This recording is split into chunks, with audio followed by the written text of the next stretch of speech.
Island of the Nansemond River Baptist Church. Thank you. Would you pray with me, please? Father, I thank you so much for the fact that we can do this tonight. So many places in this world, the citizens don't have this privilege, and so often we take it for granted.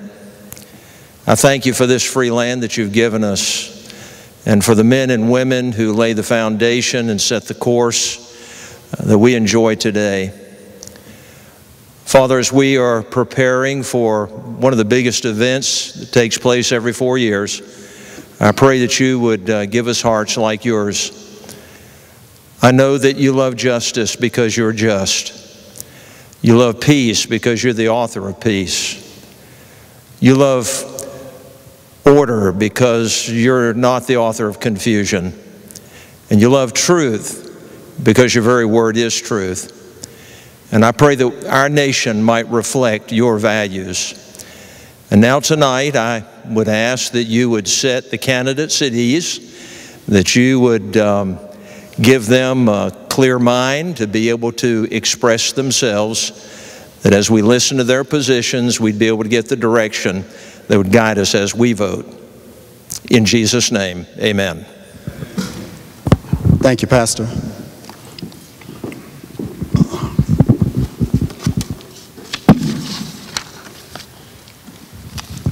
We are privileged to have as our moderator today a CBN News veteran, Dale Hurd. Dale began his journalism career in 1982 at a daytime-only AM radio station in Kalamazoo, Michigan. In 1987, he joined the CBN radio network as a program host and news anchor. Since joining CBN News, Dale has reported extensively from Western Europe, as well as China, Russia, and Central and South America. His first foreign assignment to Moscow in 1991 was just months before the eventual breakup of the Soviet Union and remains to this day to be his favorite stint. It was clear to me, he said, as soon as we landed in 1991, that the Soviet Union was finished. The West had left it behind, and we reported that. Dale has also covered China's opening in capitalism in the early 1990s, as well as the Yugoslav War, and CBN News rewarded him its Command Performance Award for his reporting from Moscow and Sarajevo. And since 9/11, Dale has reported extensively on various aspects of the global war on terror in the United States and Europe. Let's give a warm welcome for our moderator, Mr. Dale Hurd.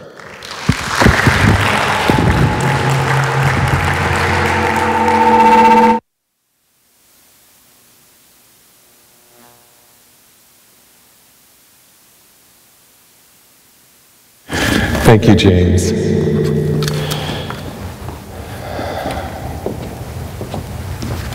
How are we doing with the audio? Testing, 1, 2, 3. Testing. Good evening, ladies and gentlemen. Thanks, and thanks, James, and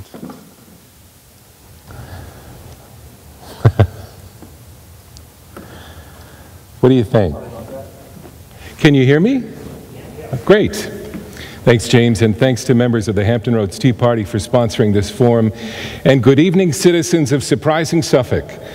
I'm happy to be with you tonight, and we hope to have a lively evening and hopefully an informative one as well. We've all come to learn more about those who want to be mayor of one of the 100 best small towns in America. Suffolk, Virginia is a growing city, and with that growth comes many opportunities and challenges. It's up to you. You are the government. Our Constitution says we the people, not they, them, or those guys. We choose our leaders, and they are accountable to us. Tonight we'll have before us 3 of Suffolk's finest who want to be the person to tackle those challenges and lead us into the future, so let's get started. Our first candidate was elected to Suffolk City Council in 2000, representing the Sleepy Hole Borough for 2 terms.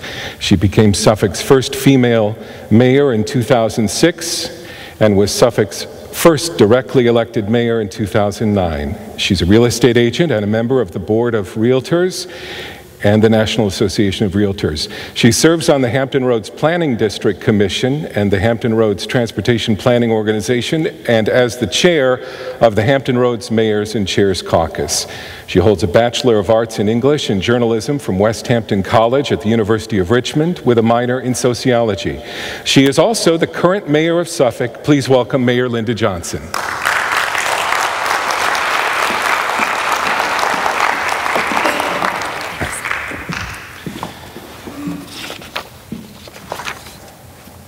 Next, he served as Suffolk's vice mayor from 2002 to 2006. Prior to serving on City Council, he served as chairperson of the Suffolk Industrial Development Authority from 1987 to 1994, and as a member of the Suffolk Redevelopment and Housing Authority Board of Commissioners from 1994 to 1996. He also serves as the city's representative on the Western Tidewater Regional Jail Authority. He served in the U.S. Navy aboard the USS Forrestal, retired as general foreman from Huntington Ingalls Newport News Shipbuilding after 36 years. He's been a member of the Suffolk City Council since 1996. Please welcome Councilman Leroy Bennett.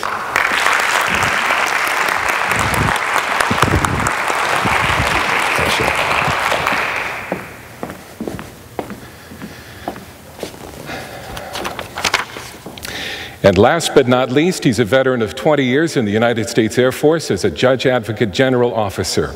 He was appointed by the Governor as a Commissioner on the Hampton Roads Sanitation District Commission. The Suffolk City Council appointed him as their representative on the Craney Island Study Commission, as well as a member and chairman of the now-defunct Suffolk Airport Commission. He's a graduate of the College of William and Mary School of Law. His background in public administration and tax law makes him uniquely qualified to reform city policies and lead Suffolk in realizing its unlimited potential. He's an attorney advocating for seniors and is a partner in the Suffolk law firm of Art Bredemeyer, PLLC. Please welcome Attorney Art Bredemeyer. Pleasure, Art.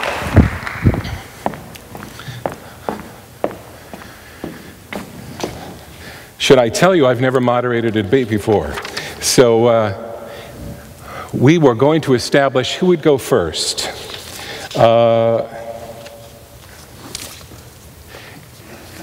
We'll just continue.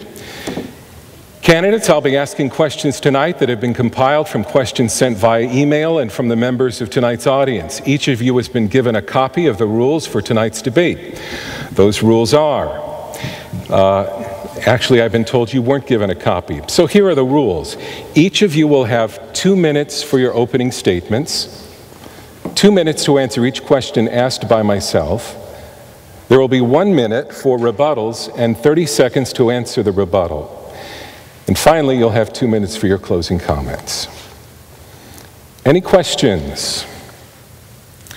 Timekeepers, you're ready. I think we'll start with the mayor. Question 1 for Mayor Linda Johnson.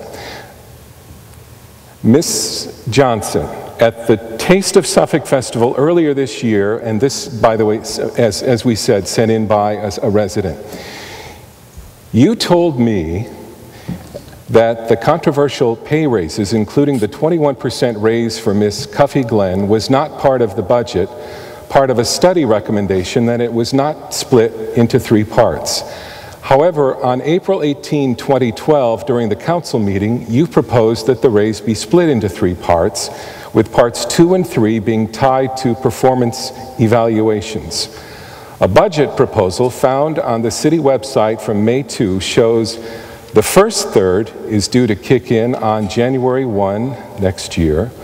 Also, the accepted budget for 2013 shows a 27% increase in the salaries and wages section of the city manager's office. Can you explain this? I'll be happy to. First of all, the compensation study, which we're talking about being split into thirds, is for the employees of the city. It does not involve the appointees. The City Council is responsible for 4 appointees, that being the city manager, the city attorney, the city assessor, and the city clerk. Their salaries can only be set by the council, and they are only set by the majority of the council doing that. The recommended piece that was in the study for them was simply a recommendation. There was a draft ordinance in the recommended budget. When the budget comes to us from the city manager, it is a draft. It is not an approved budget until it comes from the council. And regardless of what amount of money may be there, they cannot get any type of increase. They cannot get anything without a majority of the council voting publicly to do that. That was not done. These 4 appointees are to get a 2% raise, as are the other employees within the city. And I neglected to allow you to do opening statements. Would you like to, or would you like to proceed with the torture? I'll leave that up to... How are you doing? You want to proceed with the questions, or would you like to make an opening statement? You want an opening statement? All right. No. I would just like to comment on the 21% raise. This came up earlier in the closed session about giving the raise. It wasn't by percentage, but it was by a dollar amount. And it was brought up by a fellow council person about giving this amount of money because of afraid that we would lose the city manager to Chesapeake. That was at the time that William Harrell were leaving to go to Hampton Roads Transit. So that's when it came up, and then after that, it came to where the pay study came out at the next following council meeting, and that's when it was presented. And the pay study at that time were, I think, about 3 years old. So that's how that came about, with first originating in the back room. Councilman Bennett, I also have this for me, someone writing that you wrote in September 7, 2012 that you have never voted for approval of the raises, yet on April of this year you voted to approve the 3-part plan for the raises. I voted to give the 2% raise when they came back and said they would only get 2%. That's what I voted for, not for the 21%. Okay. Do I get my rebuttal? That was for all the employees. Okay. And Mr. Bredemeyer, you were quoted in the pilot as saying the way it was initially put forward was a PR disaster. Does that mean you would have approved the raises if they were presented differently? I've had some difficulty hearing you, but you said about the budget, would I have voted differently? Yeah, did you agree with the general idea if it had been presented differently? With the general idea that they get a raise? Yeah. No, I would not have at that time. I think that the whole thing was mishandled, the way it was presented, and it caused quite the stir. I think that when we look at raises, we need to try to consider the school employees as well, and that if there's a trust built between the two boards, that they look to only give raises if they can give raises to all the employees, and that would need to be negotiated out in advance. So that's how I would have voted on that. I think that even 2% was significant. All right, thank you. Any other comments on that before we move on? Do I get my rebuttal? You sure do. As to the comment that was made by Councilman Bennett regarding closed session, I just want to say, you know, for 2 years there's been discussion on salaries and salaries of our appointees. That was nothing new, and I don't think it had anything to do with anyone moving. We all know that city managers come, they go to other cities, they move back and forth. That is nothing new, and I don't think there was any attempt at any point in time to be saying we need to do this so that we can keep someone from moving somewhere else. That's the freedom of what city managers do. Excellent. Thank you. Excuse me. That's not quite the way it was said. It was said different in the back room. It was asked of every council person what they thought about giving the that percentage of, well, the dollar amount. It was not by percentage, it was a dollar amount. And that's what was discussed, and every council person who was sitting in that room had an opportunity to have input on that decision, and the 21% I would never have voted for. Nor did anyone else. Okay, thank you. A question relating to transparency, and we'll start first with Mayor Johnson. This person says that you often say that Suffolk is the most transparent it's ever been. They say that in city council meetings it often appears that many details and potential disagreements among members are handled either behind closed doors or away from the public view, making the council appear to be a rubber stamp for the city manager, Ms. Cuffey-Glenn. What will you do in the future to increase the transparency and communication of the city government? Do you think it's needed? Well, first of all, I have to tell you, I've been on council, as most of you know, since 2000. And I will tell you that I stand by the comment that I do not think government's ever been more open than it is today. When I came on council, I couldn't even get information that I needed as a council person to make decisions. So, yes, I do think it's more open than it's ever been. As far as rubber stamping, I don't think there's a single council member on this. I think we're all pretty headstrong folks, to be honest with you. And I don't think there's anyone there that's rubber stamping anything. Referring to the closed sessions, there's only a few reasons why you have closed sessions. One of those is for legal. One of those is for an economic development where you would lose your competitive edge if you're competing with other areas. And personnel. They're the only 3 reasons you would ever close those doors. And I maintain they are the only 3 reasons we have ever closed those doors. Gentlemen, would you like to speak to that? Well, I think communication is a key factor to a lot of things that take place in the workplace, in the city, and throughout. And there are a lot of areas of improvement that need to be made in communication. I know that even dealing with the school system and the school board and staff, we have, I feel like it's not enough transparency there between the two. I feel like there's some distrust from some people because of the way that we talk to each other, the way we meet with each other, the way we respect each other. So I know that there is a lot of room for improvement with communication between all bodies that's involved. Mr. Bredemeyer?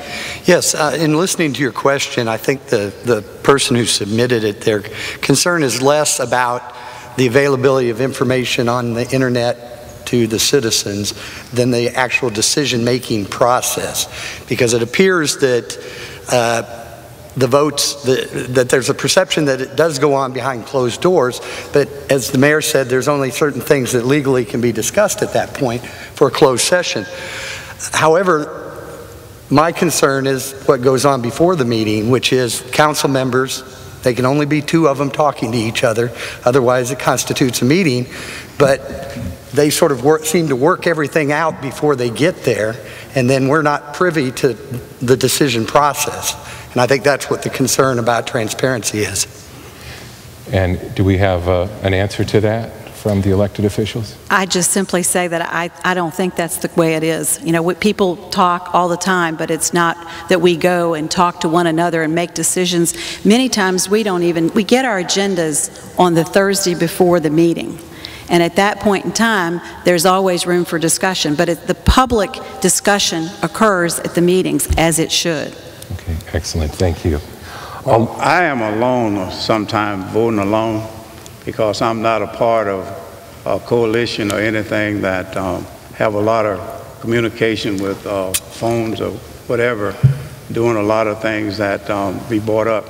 Sometimes it catches, I can speak for myself, by surprise with some of the things that's brought up during the council session that someone maybe at the end of the meeting will know that there's going to be a motion to be made to put an item on the agenda, or there's going to be a motion to put something there for a vote that some people know about and all don't know about.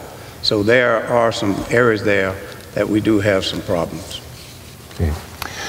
A long question for Councilman Bennett about the blue can tax.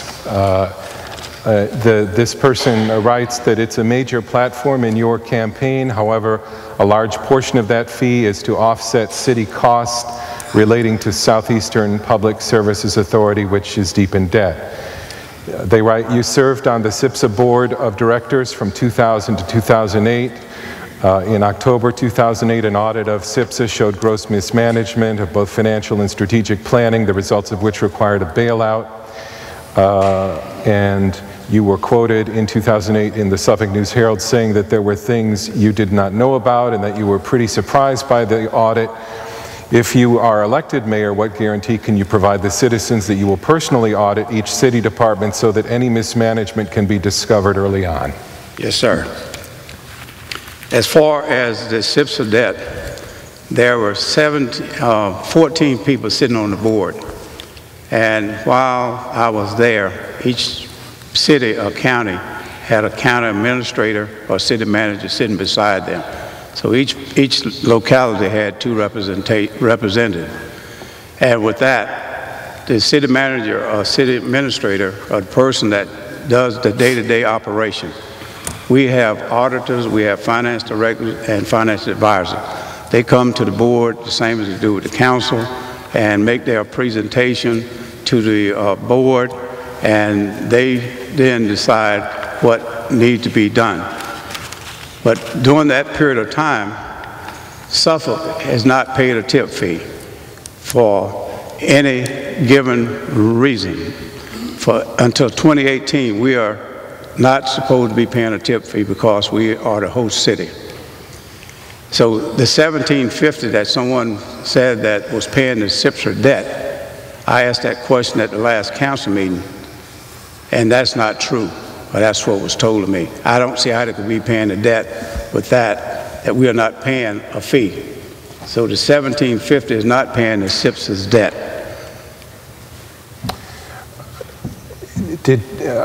Pardon me if I didn't hear whether you answered the question about how you would act as mayor to keep that from happening again. Well, I would definitely stay closer with the finance director and with the auditors and with the finance advisors. I have to rely heavily on the manager to keep all council members informed. If they see anything there that's out of order or something that's getting out of order, I feel that that's their duty to bring it before the council and inform us as soon as that takes place so that we can go forward to correct anything that needs to be done. All right. And before we move on, anyone else? Yes, I would like to very much weigh in on that. First of all, it's correct the $17.50 is not for the debt. The debt was backed by the localities. The VRA actually kept SIPSA from going bankrupt, and each locality that was a member of SIPSA was responsible for that debt. And the reason we had to do that was because the state didn't want to risk losing their bond rating. We worked very closely to do that. I would just like to say to Councilman Bennett, you were the chairman at the time, and I have several comments here from the newspapers as to how it was done. I would encourage everyone to go on the internet and read the 72-page audit of SIPSA, which very clearly tells you in there that the board members did not pay attention to what was going on while SIPSA was going bankrupt. Now, you can say that $17.50 has nothing to do with it, but it does. Number one, recycling was through SIPSA. That's a 25% state mandate that we have to do, and we're doing that today the way we're doing it because SIPSA failed at it. Councilman? Well, the recycling, the 25%, we have always been doing the 25% of recycling, even before we went citywide recycling. So therefore, when you carry your waste to the landfill and it's transferred over to the incinerator, that is counted as part of the recycling. So therefore, when we carry our stuff, our waste to the transfer station that be transferred over to the landfill, to the incinerator, then that's a part of the 25%. And that's a true fact. And again, as I stated earlier, that the city managers are sitting beside us in every meeting, and I was there looking after the interests of Suffolk to make sure that we were not being charged anything that we should not be charged. And I served only 1 year as chair, and I could not create the debt that was created by SIPSR within a year that I served as chair. All right. And I just want to clarify with the timekeeper that it will be 2 minutes for the answer, 1 minute for a rebuttal, and then 30 seconds to answer the rebuttal. Mr. Bredemeyer? Yes, I also am opposed to the blue can tax, as it's called. I think it's a regressive fee. It affects seniors disproportionately, disabled veterans who qualify for real estate tax relief because are not able to do that. We kept it in the budget for years.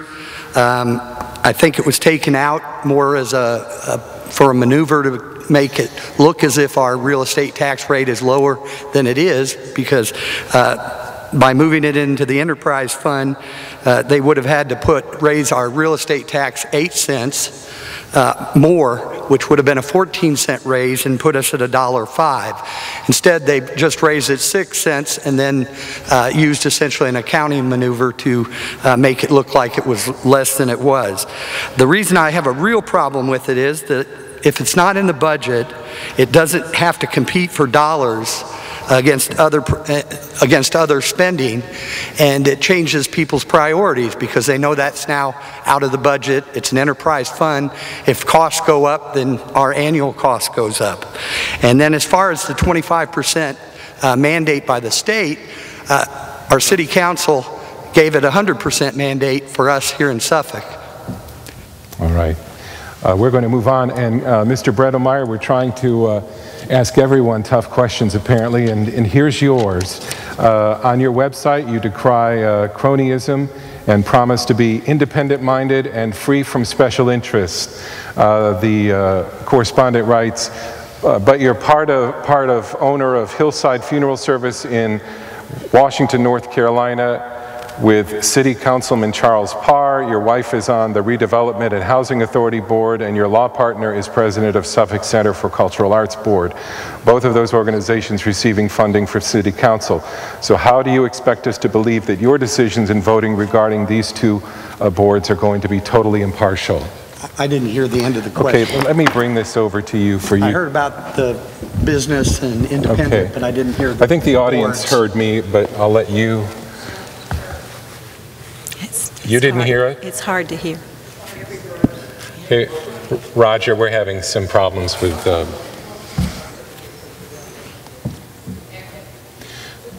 Do you want to set me up with a different microphone? In the meantime, go ahead, Mr. Bredemeyer. Yeah, I am running on a platform of being fair, which is fiscally conservative, accountable, independent, and responsive. And I think the independent part, my wife does serve on the Suffolk Redevelopment Housing Authority. We would have to revisit that if I was made mayor. She would probably resign from that. My law partner is chair of the Cultural Arts Center. I would, in my mind, I would treat him no different. They would have to justify what they were requesting. He may no longer be the chair either. And the two questions, the way I would approach it is always going to be, is this a core service and can we afford it? My relationship with Councilman Parr, he's my next door neighbor. He's my friend, and we have an investment together.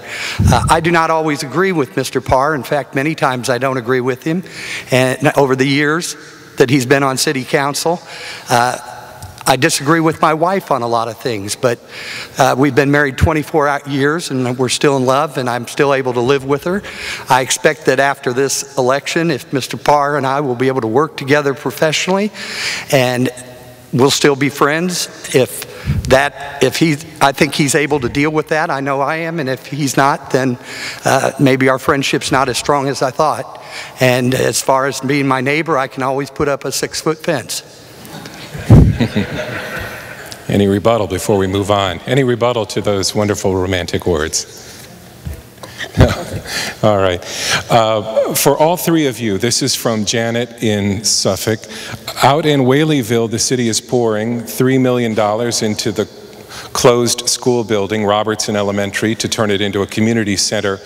That's the equivalent of roughly $2,000 per family in Whaleyville. Would that money have been better put to use in another way, for instance, a sewer system in that area? Can I start with me? Sure. First of all, I'd like to say, yes, that's in the budget, and it is something that I think that it is a good thing, and there's for a number of reasons. Number one, we've got to increase our opportunities for healthy lifestyles throughout the city. We put in the East Suffolk Center. I know a lot of people thought that that wouldn't work as well as it has. It's packed, and it's packed every day, and it's from people all over the city. I think the same thing will hold true of Whaleyville, and I think there's also another piece to that. When I came to Suffolk, and I lived out in the northern end, and it was 1963. I didn't have to, but I went to Portsmouth to get a library card, and I paid for it. And because of that, I was able to use that facility. If that's something that would help to make the facility, if it needs that in the interim period, there are people below us that would love to come in, perhaps pay a small fee to keep that going and get the center going. I think you're going to see the center to be very active. There are a lot of seniors in Whaleyville that need places to go, and I think you're also going to see, as time goes on, and I know I may not live long enough to see everything happen I want to see, nor will many of us, but you're going to see growth because the 13 corridor will grow as the economy turns. So I do think it's a good investment in the long term. Gentlemen? I would just say that there is a need, but I would just think that with the constraints that we are having in the city right now with the budget and other needs in the school system, I think our teachers and schools we cut about that amount of money out of the educational budget this year, and I think we could have had it where we could have phased that in and not say not do it, but I think it could have been wherein that we could have put more towards the teachers and staff that had to get laid off and increase class size. I think that could have been put in better use at this time towards the education. Mr. Bredemeyer, a community center or a sewer in Whaleyville? I'm what? A community center or a sewer in Whaleyville? Well, as far as there are a lot of people in Whaleyville who don't want sewers because growth comes with those utilities. As far as it's like we got a building down there, and we're looking for a reason, something to use it for. And I think that $3 million is a lot of money. We should look for other alternatives for the youth. Most of Whaleyville now is actually in what used to be Cypress and Old Suffolk. In fact, I think the East Suffolk Recreation Center might actually be in Whaleyville now. So most of the population of Whaleyville is up in towards the Suffolk borough. All right. We'll move on to our next question for all three of you. And we'll start first with Mr. Yeah, we'd like all three of you to answer. At the Education Association's forum on October 18th, Assistant Superintendent for Suffolk Public Schools and candidate for City Council Ken Alston pointed out several ways in which the City of Suffolk appears to be gouging the Suffolk public school system by way of shared services. He listed charging the school buses more than other city vehicles to fill up at the city pump, fees for filling out forms, and 26% surcharges on bus parts from the city stock. Is there a reason for this practice, or should all shared services be shared equally? Let's start with one of the gentlemen. Well, I think it should be shared equally. That was nothing new to me when Mr. Austin made mention of that at the forum, that there were different charges being made for fuel and stuff. Dr. Liverman had told us in different meetings that we have had with him about the different charges that was related to those items. So yes, I was aware of that. Okay. And you think it's What's your opinion of it? Well, it's wrong. Okay. It should not be. I think you should pay whatever the city pays. I think the school should be paying the same thing. It shouldn't be a markup. Okay.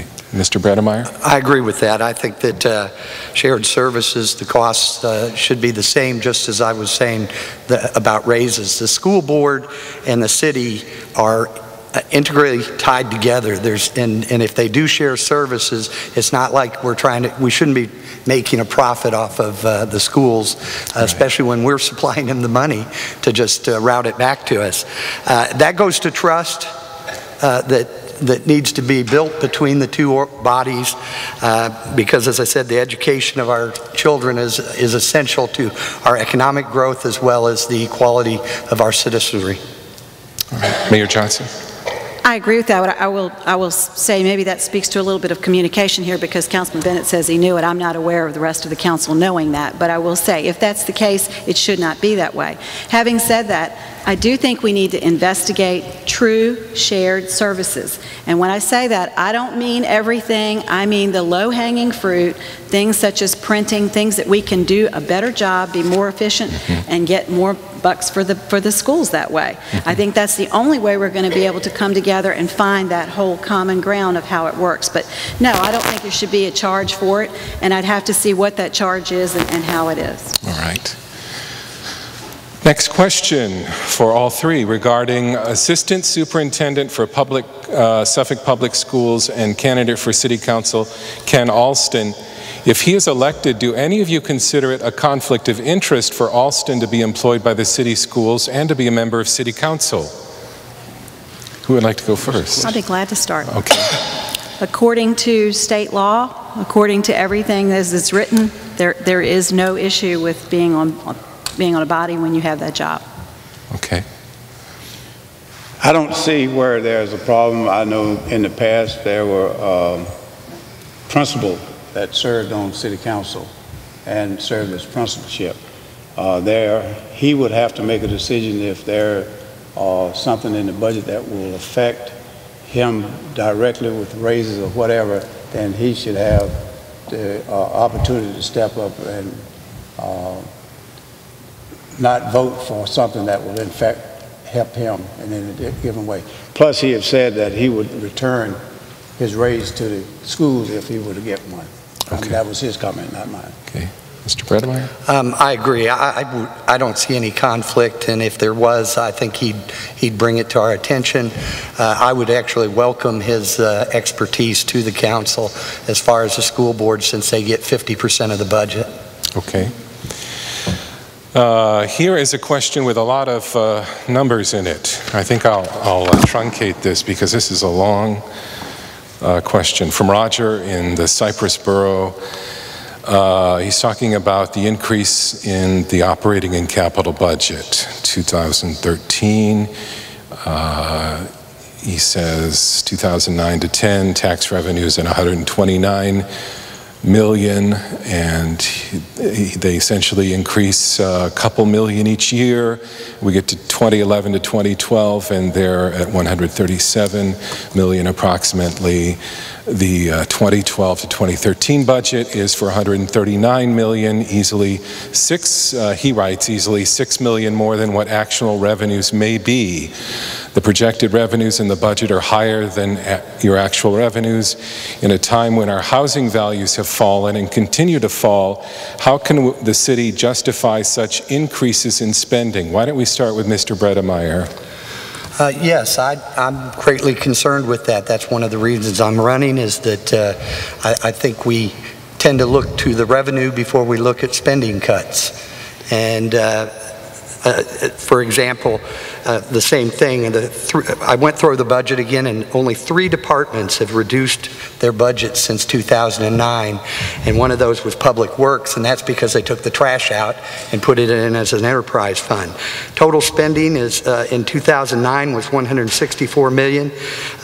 In 2013, it's at 173 million was budgeted, and of course that doesn't include the 6 million for the trash. The city manager's office has grown 26% in their budget from 2009 to 2013. And so I think that the first thing you should always do is look to see if you can cut before you increase revenues. And that's just my philosophy. Okay. Councilman Bennett? Well, I think we need to look at spending and where we can cut service, not cut service, but reduce any area that we have to increase the budget to carry on without raising taxes. Raising the taxes would be something that I would not support right now because of the hardship that we have already put on the people with the $17.50. And you can say what you want, that is a tax, it's a fee, but it's a tax to come out the same way, same dollar amount. And with that, I think we would just have to continue to monitor and look at our spending. And if there are some large projects that we need to delay, we could go ahead and have it delayed or deferred until a later date to do that, rather than to go ahead and finance it up front and continue to increase the debt.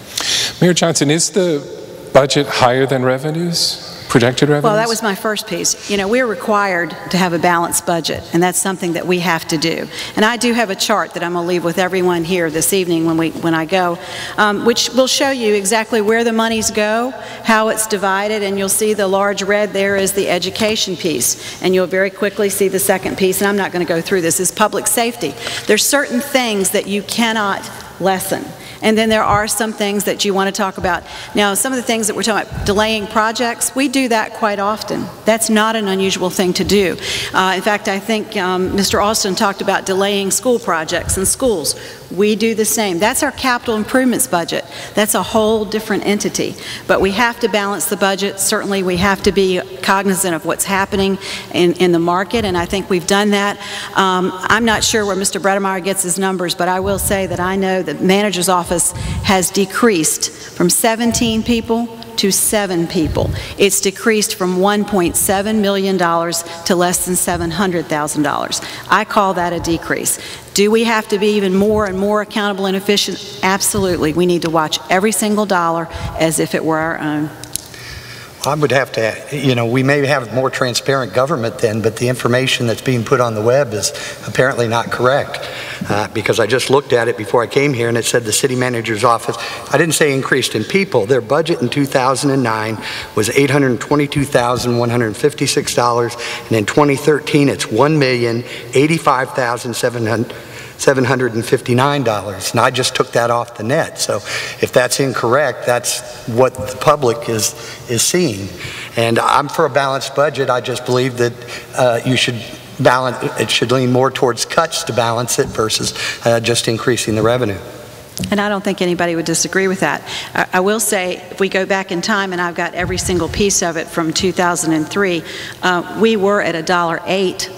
There was a period that it was an attempt to go to $1.12, which I was against, and every single time, except for this last year, we have dropped from $1.08 to 91 cents. That's pretty significant. We did go up that 6 cents, and it was basically to hire 27 firefighters and to get everybody in this city to have the fire safety that they needed throughout the corridors of our city. Okay. Are we finished with that? We'll move on. From Jean in the Cypress Borough. This is about Agenda 21, which apparently is of concern to the Tea Party and others around the country. How has Agenda 21 influenced Suffolk's plans for sustainable growth? And this person writes, if they are unaware of Agenda 21, then what has influenced their plans and ideas for sustainable growth in Suffolk? This is a property rights concern, I think, a property use concern. Go ahead. Is it Amendment 1 or Virginia 21? Agenda 21, okay. Which I think is it was birthed in the United Nations as a blueprint that some cities have adopted for land use, sustainable development, which I think clusters people into cities. It tries to prevent urban sprawl, but then it results in a loss of property rights. Do any of you want to speak to that?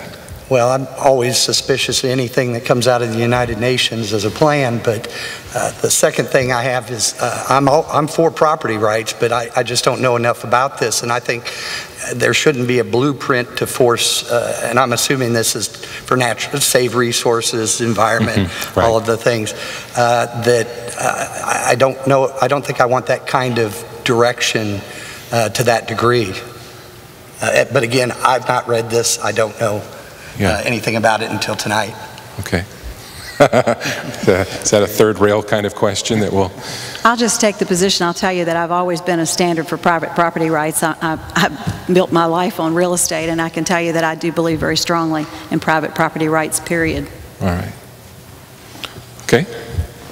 Councilman? Well, I don't understand the full of the question, but I feel like people property, they should have rights when it comes to their property of how it's developed or whatever. I think they should have that right. Yeah. Okay.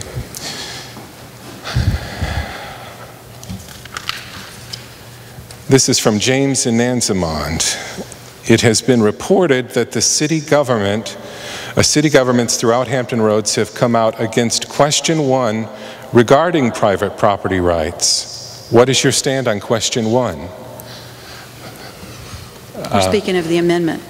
Is that correct? Yeah. Is that what we're talking about? The amendment? Eminent domain, correct. Somebody else want to take that first? No, I don't mind doing it. I just don't want to be taking the numbers. Well, eminent domain is something I think that I see it depends on, it can be very costly to the city if they have a water line or sewer line or they need to do a road. And if they have to pay a person a large fee for business that they might lose during that period of time, then that would put a very hard burden. I don't believe in eminent domain because there are really, a lot of time they take advantage of the person that owns the property. So I hope there's some other way to deal with it rather than do eminent domain. Okay. Mayor? Well, I think the reason the cities have taken the position they have was not so much for the, and you're correct, there will be reasons that you take property being for the betterment of a road, if we go through Route 58, that type of thing as we go into all of those issues. And I think the thought was that that would make it more costly. But I don't think that was the real issue. If I remember looking at the Virginia Municipal League issues, they were discussing whether or not, for instance, if we close a road for a special event or something as simple as that, would you have to pay for the time that you cause that person, say, a minor inconvenience or whatever. But again, eminent domain is a very, it's a tough topic because the cities do look at it as a cost, but in the bottom end of it, you're taking a person's property, and I think you have to make sure that you're paying exactly what it's worth. Mr. Bredemeyer? Yes, I think my understanding of the amendment is it's really because the legislature was concerned that the decision in Virginia statutes, as well as based on the decision on eminent domain up in Connecticut, I believe, that they want to make sure it's much clearer through a constitutional amendment. But if it's in the Constitution, obviously it's much more difficult to change in the future and amend. Right now, eminent domain is a tool that's used by the city that can be good for the city as well as good for the businesses that may suffer short term. But all of it will be determined in the courts as far as what is adequate compensation if you do close a street, if you do repairs in front of a business that drives them out. And right now we don't know what everybody's concerned about, what all that will be and result in. But I mean, I believe, as I said in the beginning, property rights are essential and important, and that if the city is going to take it, then they should pay what it's worth. And I prefer a public use. Mm-hmm. Okay. Absolutely. Public use. Okay.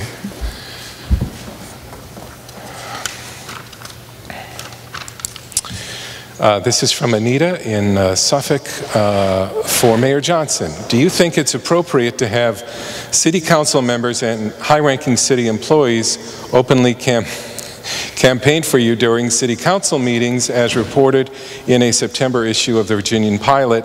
If so, then why do lower-ranking city employees fear retribution if they openly support and work for the candidate of their choice? Well, first of all, I don't think that that was done, and I have certainly never asked any city employee to do anything for me. They are not working for me, they are working for the citizens of Suffolk. As far as campaigning, I have never said one single word from that dais having anything to do with the campaign, never did, and I never would. I do not stop other people from saying things they want to say regardless. I have never. In fact, a gentleman came and campaigned this past time. I did not do that. I'll only say this. I do think good things have continued to happen in this city, and there are a lot of things that have not been said and that will not be said until after this election. And I don't think that's fair to the citizens either, because I think there are a lot of really good things going on in this city. But I do not believe that there was any campaigning, and certainly not from the employees. I think they were doing their job only. Does anyone else want to speak to that?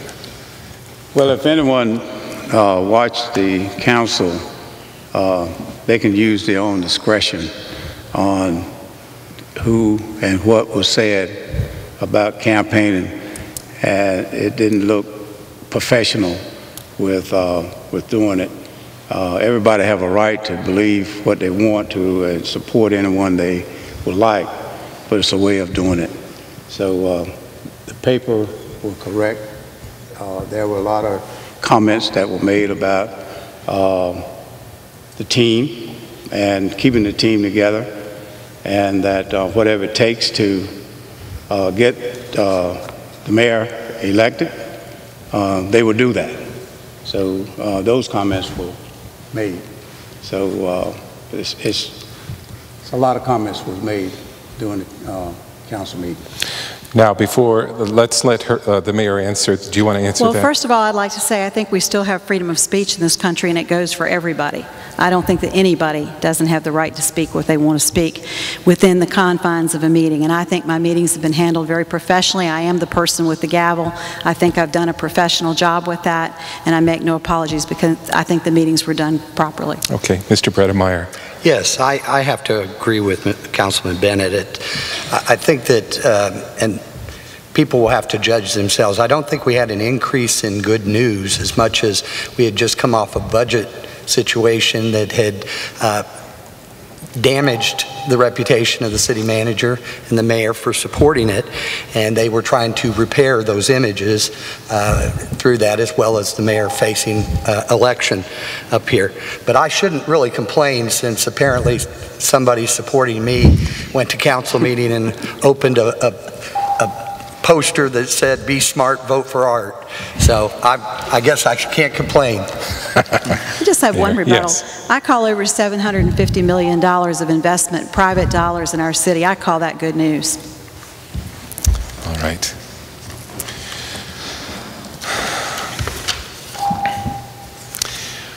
Do we know where the beep is coming from? Okay.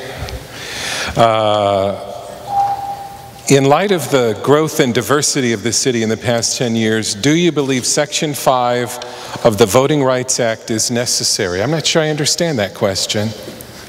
Say it again.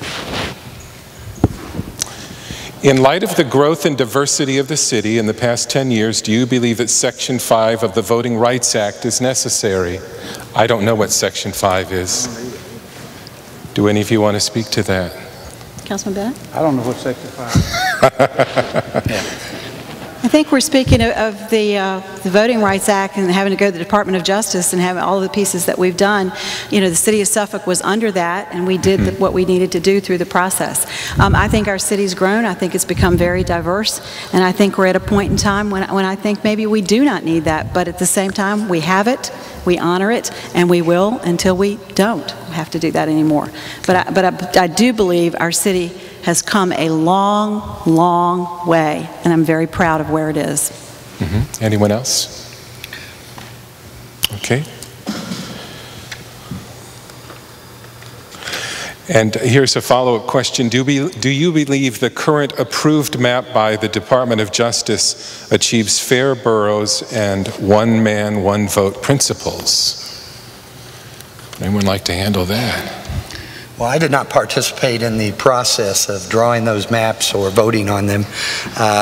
Apparently, they meet the requirements of the Justice Department, and they're drawn to, per the law. So when you say agree or disagree, I have no real voice on it other than to say that it seems to have been done correctly. Mm-hmm. Okay. Well, I had it where, I looked at it where in that the way it was presented, it could have been done different. And there were other maps that were presented, and with the maps being presented after it was sent to the Justice Department, and they sent it back twice for more questions, but after it was approved, then it's approved. Mm-hmm. I accept that, we move on. Mm-hmm. But I think it could have been different. Anyone else?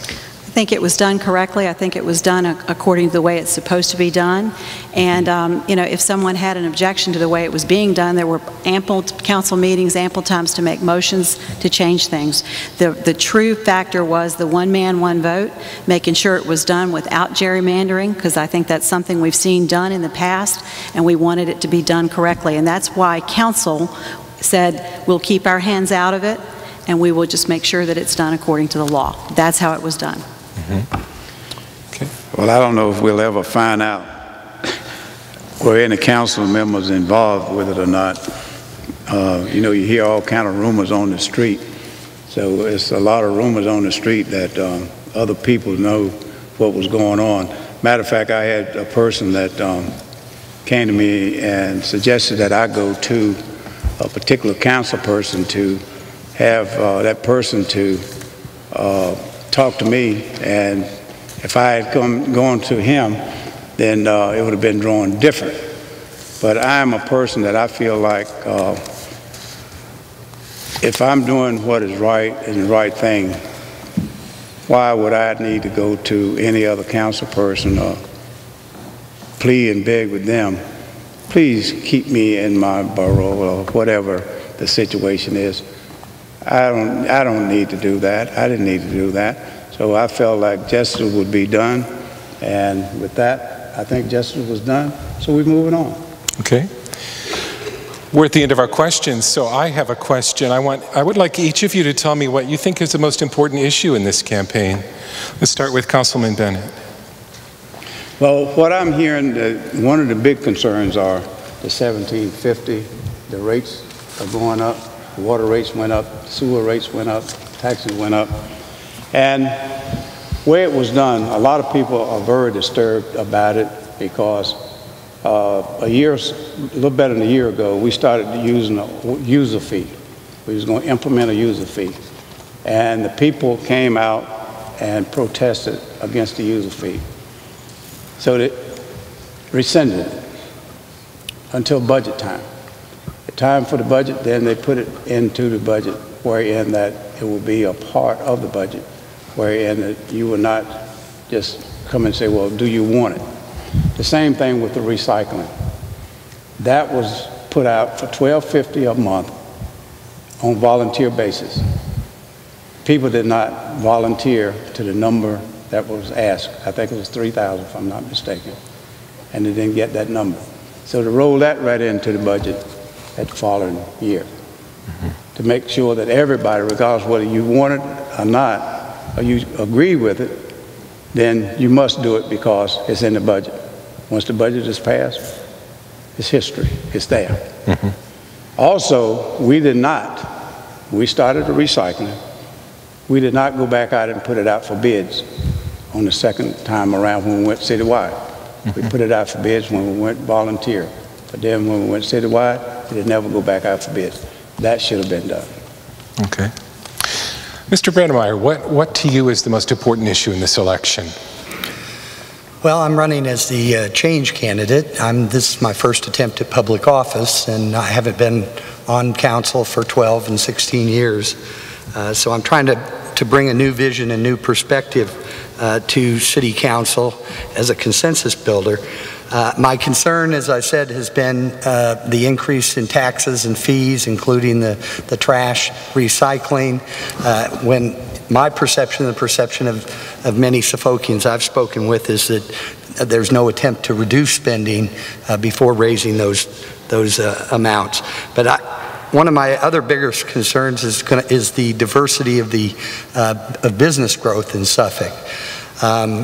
I think that in 2011, 77% of square footage, 62% of the new jobs, 55% of the investment was all in warehousing and distribution. Now, I think I invite any business that wants to come to Suffolk, pay taxes, and hire people. They're welcome. The door's open. But I think that shows a lack of diversity in that we're not attracting medical, we're not doing mod sim, retail, to the advanced manufacturing that we need. And also, we don't have a focus on small business. Small businesses, they need a place to turn to get guidance and assistance, especially in down times. Also, they need a user-friendly city. Many of the businesses that were listed in the mayor's economic report, I know many of those business people, and I actually serve as their lawyer, and most of them have said it was miserable trying to work with the city to try to get their business started or get an addition done to their business, and that all they ran into was roadblocks. So we need to become more user-friendly in that sense. And I think we could use a business incubator possibly, as well as maybe a downtown program coordinator to help the businesses downtown to go through the process in the system. Okay. Mayor, would you like to speak to that before? I would. I think the most important thing in this election is, do we want to keep Suffolk moving forward? I think we're moving in the right direction. Our finances are stable.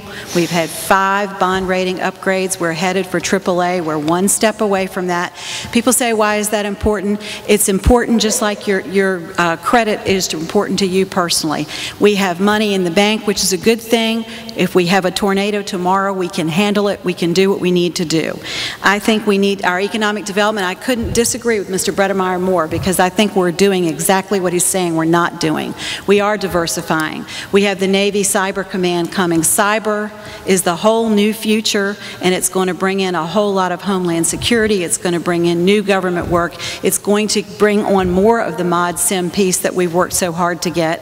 If there's one thing we need to work on in this city, it's to get some type of a STEM education piece that's going to give our workforce the jobs that we're going to have here. We're going to have these jobs. So we need to step up that piece of education. We need to get the science, the technology, the engineering. We need to get all of those pieces into it.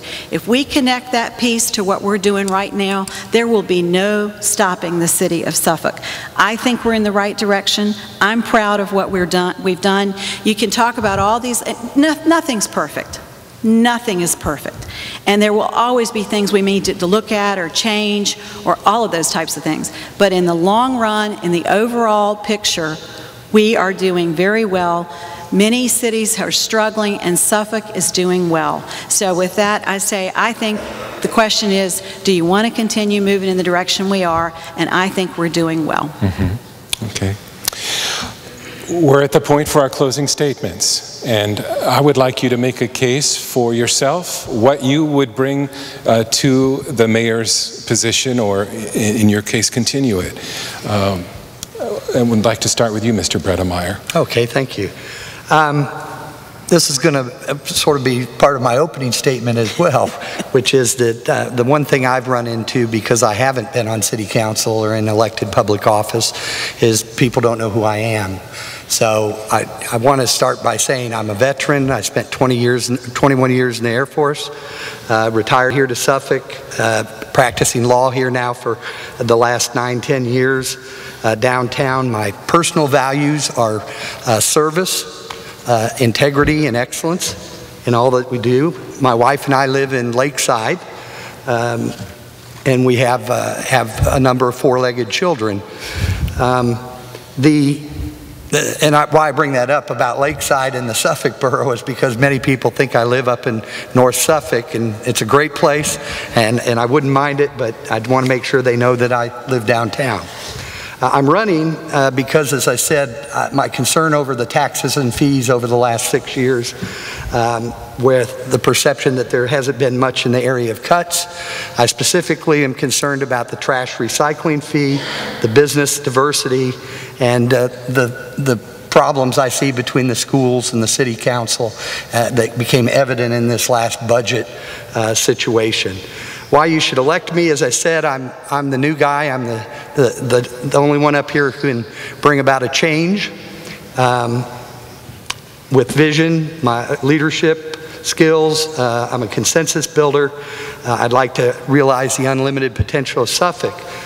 Linda's quite right. If you believe that we are going in the right direction, that we're moving forward, then you should vote for Linda to return to office. However, if you think that your taxes are too high, that we're not cutting spending, that we don't diversify our business appropriately, and that we need some change up there, then hopefully you'll consider voting for me in November 6th. Thank you. All right, Mayor Johnson. Well, I think I started it just a few minutes ago, but as I said, I do believe the city is moving forward. I do believe that it takes time to learn a lot of things when you come on council. And when I came on council in 2000, I thought that I could row in a boat alone. I learned very quickly where you get when you row in that boat alone, and it's nowhere. So you do build teams, you build consensus, you can call it whatever you'd like, but I've worked very hard to build a consensus team with not just council, but with federal leaders, with state leaders, with military leaders. I've gone out and tried to make sure that they know that Suffolk is at the table, that we are very much a part of this region, and that we're the future of this region. I always say we're the teenagers. We have the land, we have the ability to grow, and we want to do it wisely. We want to do it so that it doesn't leave a single person behind. That's what I think I've tried very hard to do, and I will continue to do. I also think I've shown my ability to lead in difficult times. I don't know if you remember a tornado in 2008, but I sure do. And I'll never forget those days that I walked for about 10 days with the people that had lost everything they had and had to rebuild their lives.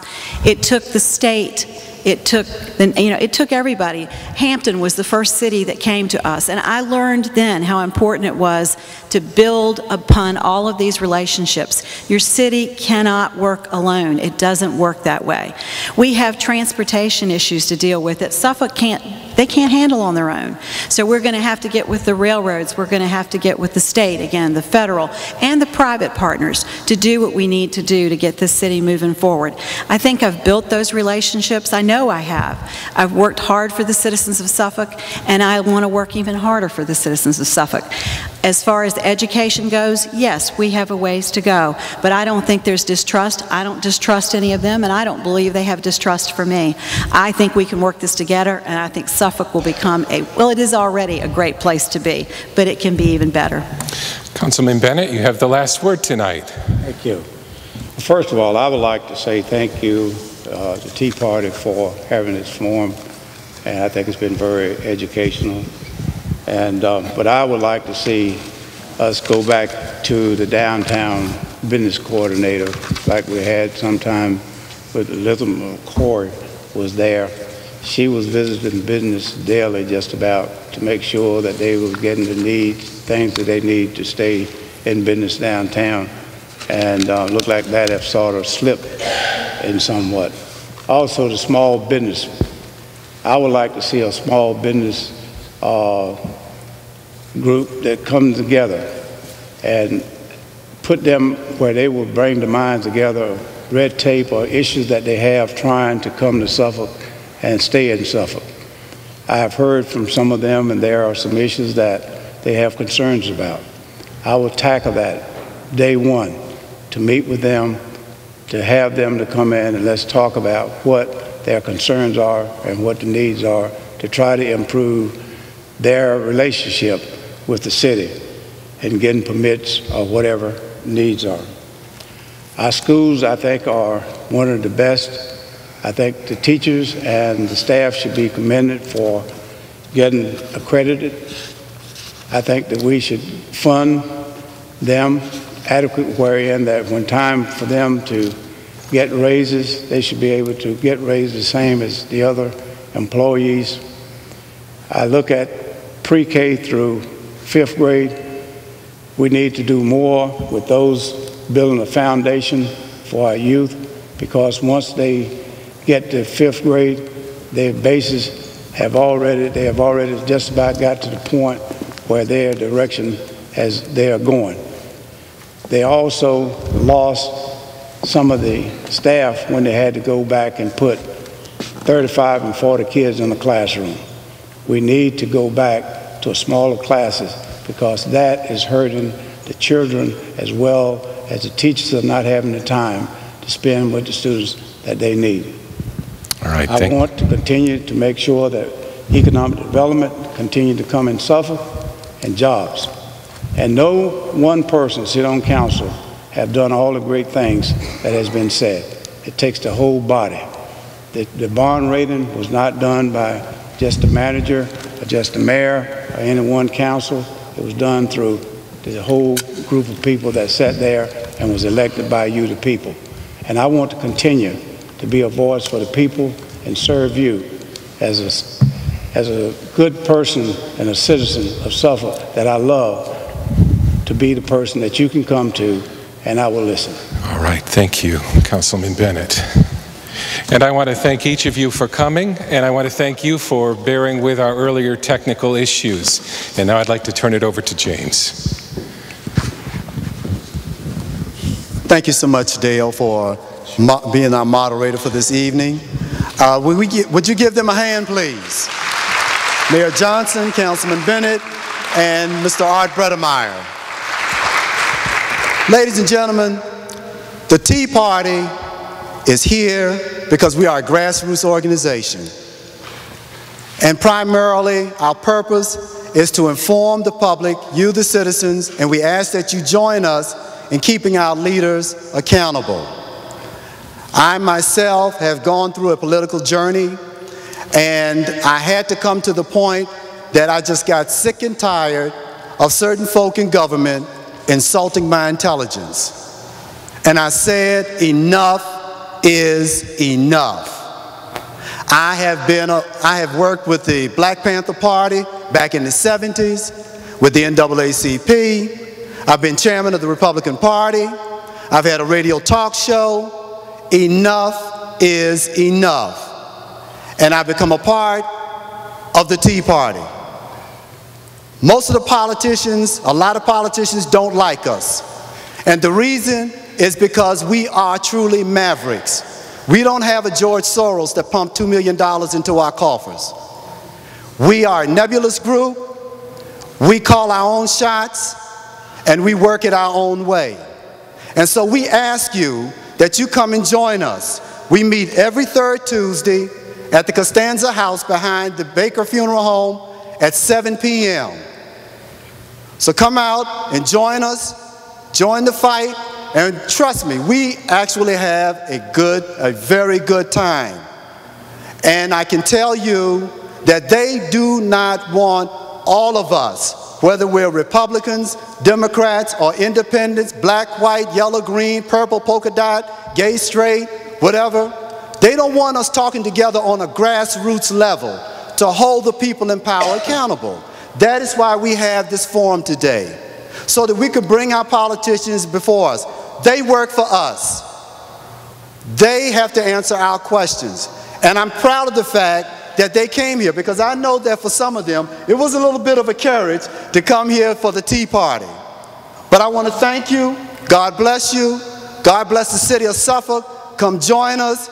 And if you have any questions, I also want to thank the other members of the Tea Party from Norfolk, from Virginia Beach that's out there. I want to thank the fair tax people. And let me leave by saying this, folks.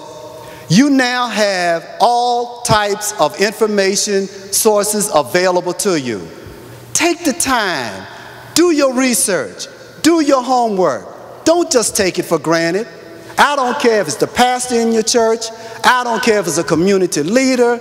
In the words of Ronald Reagan, trust but verify. Trust but verify. Trust but verify. Thank you. God bless.